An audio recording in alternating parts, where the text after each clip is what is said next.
Well, you know, Terry, the people who live along Stephen Drive here watch the Valley's gang problem play out today in broad daylight. At 3:30 this afternoon, believe it or not, this pavement was wet. We had maybe a few flurries. This is one of those dirty little secrets. It's been happening for decades, but this week the city cut $12 million from the police budget, and that is dramatically going to change things. Now, we don't know how many golf balls have been knocked over the fence. You know what? Did you settle for less? Negative, negative, negative. Look at you. Well, you know, Mark, it's interesting. The Maloofs really can't consider a proposal seriously since they've already got a deal down in Anaheim. It comes off that hill, it'll be coming like a freight train. Let's go. We got to get out of here. Well, you know, Terry, the people who live along Stephen Drive here watch the Valley's gang problem play out today in broad daylight. Simply put, one gang rushed another in the park down at the end of the street there. Shots were fired. Witnesses say these gangs were sporting colors, traditional reds and blues, the colors of rival Mexican gangs from the north and south. I was cleaning the bathroom and I heard a gunshot and cars screeching. Natalie Reed heard the gunshots and Tanya Jimenez saw the damage 3 bullets can do to the human skull. It looked like there was one here, there looked like one here, and and there was something here too because it was real big. This gangland drama played out on the sports fields of the North Highlands Rec Center. A gun, a shooting, a pack of teenagers scattering, all described as 16 and younger. One of them ended up on Reed's door begging her to call 911. My girls said they were in the park and some people were having a barbecue. A big gang rushed in, told them to get out of the park. Well, Barbara, we've come to the Tenderloin on dozens of occasions over a 6-month period dating back to July of last year. Our hidden cameras have documented countless acts of food stamp trafficking, acts the traffickers themselves didn't want you to see, and they didn't much want to talk to us about them either. Excuse me, ma'am, I'm John Lobertini with KPIX TV. You've been using food stamp cards to get cash instead of groceries? No. Amy Ka may deny she's trafficking in food stamps, but watch what happens when a Channel 5 employee appears to have food stamps to sell. Food stamp? Food stamp. Food stamp? Yeah. Money. Our employee has an electronic benefits card, or EBT.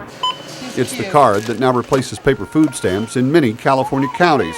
By law, it's for buying food, not to get cash. But Ka agrees to take our employee to a merchant who will pay about 50 cents on the dollar in cash.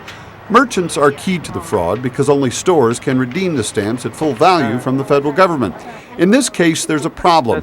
Our EBT card is a fake. It's missing the number that's supposed to be imprinted on the front like a credit card. It won't go through. You go what car book? Can I come back later and get cash? Yeah. And there seems to be no shortage of food stamp trafficking. In no time, this Channel 5 employee is also engaged in a transaction. How much do you have? 50. The alleged trafficker motions our employee into a market. Did I get cash, right? Yeah, no number. Yeah. Oh, I don't know. You call your worker, no number, computer, no. And then I come back, I get cash here. Yeah, okay. Over and over, 5 Investigates hidden cameras documented people getting cash for food stamps. Dave Dixon is an inspector general with the Department of Agriculture, which oversees the program. What do you think is happening with that cash?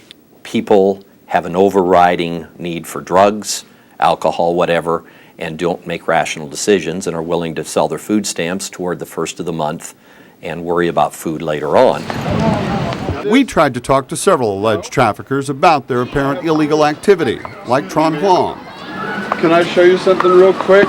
No, I want to show you this. But she ran and hid in a bar. Are you sure you won't talk? Others who appear to be involved in these illegal transactions were willing to talk, like this cashier who agreed to buy our employees' food stamps. We showed her our videotape. Yeah, no number. Yeah. Well, you give me cash, right? Yeah. You've agreed to take the cash out of the card and give it to the individual who handed you the card. No, I know, I don't. We talked to the shopkeeper, whom we have on tape, while apparent food stamp deals were going on in his store. We've watched you. We've watched you guys swap the cards for cash and not groceries. You know that's illegal. Yeah, I know this. We don't cash card. This merchant tells us we should take care of the problem.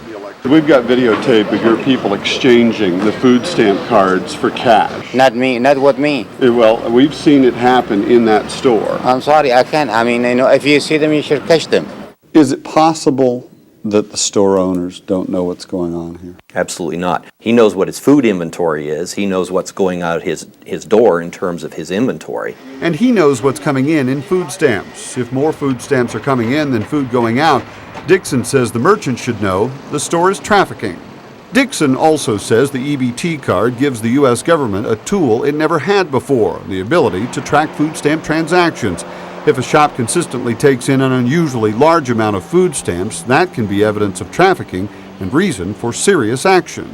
Those that would abuse that program are going to be kicked out of the program. And if we have anything to say about it, prosecuted. And today the feds made good on at least part of that problem. Federal agents visited the 4 stores where our hidden cameras documented food stamp trafficking. And later this week, we're told they may put owners on notice they're being thrown out of the program. Now, the feds are hoping to hurt them where it counts, in their wallets, because offending stores will no longer be able to accept any food stamps at all. Now, Barbara, the feds are obviously hoping this will take care of the problem, but it's important to note, as long as there are buyers and sellers, there may always be a way. On the early morning streets of Chinatown, those hungry for a game of chance wait patiently. Gambling in many Asian communities is wildly popular. So popular, 2 Indian casinos opened stores in San Francisco to coordinate daily bus trips. By the time I was 15, was very heavily into gambling. Bill Lee says it's an accepted custom, maybe even a passion. Lee, a recovering addict, wrote a book about it called Born to Lose. My father was actually sold as an infant. He was sold either because of a gambling debt, or he was even put up as a wager during a game. Good luck, sir. At the Thunder Valley Casino near Sacramento, operators admittedly target Chinese, Vietnamese, and Filipino gamblers. Getting 900, I'm so happy. Makes sense, they account for 30% of the business here. And the experience becomes even more inviting when you consider the casino has customer service representatives that speak 5 Asian dialects. Clearly, there are some demographics that gamble more than others, and Asians are one of those groups. Thunder Valley donates $50,000 a year to gambling addiction programs in Placer County, where the casino is located. An Indian Gaming Fund makes even more available statewide.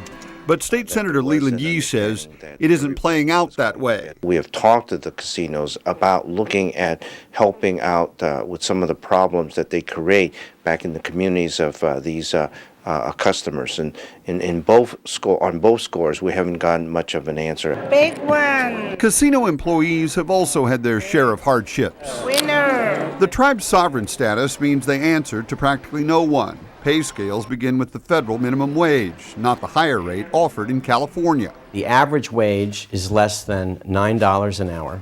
Labor leaders are concerned these new compacts will keep wages down, affect the cost of health care, and eliminate the right to organize. They have to make sure their workers have an unfettered right to organize, and the taxpayers aren't paying hidden subsidies to the fastest growing, most lucrative industry in our state. Critics have called Agua Caliente the Walmart of Indian gaming. 5 years ago, according to this study put together by UCLA, the casino handed out price comparisons to its employees, showing them it would be cheaper to use health care paid for by the state than the insurance plan being offered by the casino. They would save $1,400 a year if they went to healthy families instead of buying from the casino. Internal documents from the casino expose the practice in detail. Economics professor Eric Nielsen says 46% of the children whose parents worked at the casino at the time of the study were receiving state-run health care. They are similar to Walmart in that they certainly are looking for how to pay people the least amount possible. And it's really unclear if these people really can make it. You know, rents are high, food is expensive. Agua Caliente disputes the accuracy of the report. The tribe contends $20 million of its $100 million operating budget is currently spent on health care. If this were such a bad place, why would we have workers flocking to take these jobs?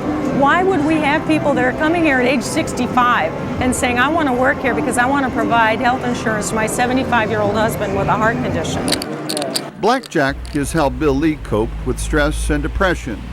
I was weaned into gambling parlors. At 53, he's been clean for 5 years. But his addiction is who he is.